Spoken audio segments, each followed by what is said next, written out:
मंगल कामनाएं, शुभकामनाएं, बहुत बधाइयाँ। आज के दिन यमुना माता और यमराज जी के भाई बहन के रिश्ते की से जो प्रारंभ हुआ भैया दूज, उस त्यौहार की बहुत ढेर सारी मंगल कामनाएं। सभी भाई सुरक्षित रहें, सभी बहनों की कामनाएं पूर्ण हों।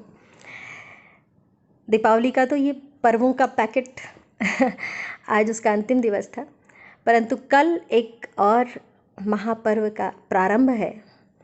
एक ऐसा पर्व जो युगों से चला आ रहा है निरंतर। सबसे पहले ऐसा माना जाता है कि प्रकृति या जीवन को संचार देने वाले जो दिखते हैं वो ईश्वर सूर्य नारायण ने ही इस व्रत को सर्वप्रथम किया था, जिससे उन्हें वो ज्योत, वो दीप्त प्राप्त हुई, वो रोशनी प्राप्त हुई, वो प्रभा प्राप्त हुई जो हमें जीवन दे रही है। युगों पूर्व ये व्रत हुआ महानारायण दिनकर के द्वारा, और उस समय से ही लगातार पुराणों वेदों में कई कथाएं प्रचलित हैं कि छठ किस प्रकार से लोगों से जुड़ा रहा। छठ को लेकर बहुत सारी बातें होती हैं। निर्जला व्रत, कठिनाई भरा व्रत, आडंबर से भी लोग इसे जोड़ते हैं। लेकिन मैं उन लोगों से ज़रूर ये कहना चाहूँगी कि छठ के घाट आकर देखें।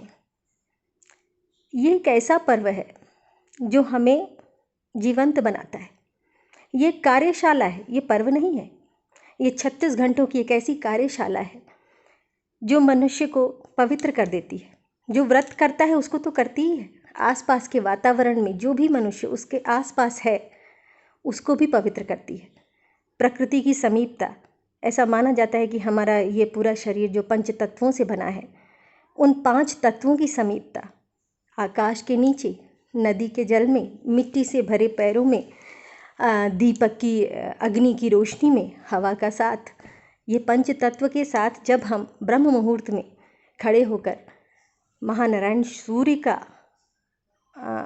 अभिनंदन करते हैं तो वो क्षण हमें जीवंत बना देता है। वो क्षण हमें उस का आभास कराता है कि हमारा जीवन किस प्रकार से इस प्रकृति से जुड़ा हुआ है। लोग देखिए, तमाम ऐसे नियम बने हैं, उन नियमों को ध्यान से पढ़ें और सुने तो समाज का कोई भी व्यक्ति छठ से अछूता नहीं है। किसी को सूप लाना है, किसी को सब्जियां लानी है, किसी को फल लाने हैं। हर वर्ग का व्यक्ति एक साथ मिलकर छठ के इस महापर्व के आयोजन को पूर्ण करता है। तो कहीं से भी ये व्रत हमें शिक्षा प्रदान करता है, लगातार शिक्षाप्रद व्रत है। लगातार हमें ये शिक्षित करता है कि किस प्रकार से हम अपने जीवन का यापन करें।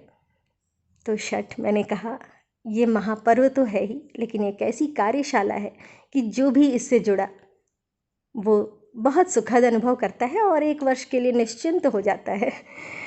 सुंदर सुंदर जीवन में उसके उपलब्धियां प्राप्त करने के लिए छठ से जुड़े नहाए खाए, खरना, शाम की अर्घ, सुबह की अर्घ मैं करती रहूँगी, चित्र आपको प्रेषित करती रहूँगी। आप वहाँ से जुड़े, घाटों पर जाकर जुड़े, लोगों को अर्घ्य प्रदान करके वहाँ पे जुड़े, प्रकृति से जुड़े, त्योहारों से जुड़े, भारत से जुड़े। नमस्कार।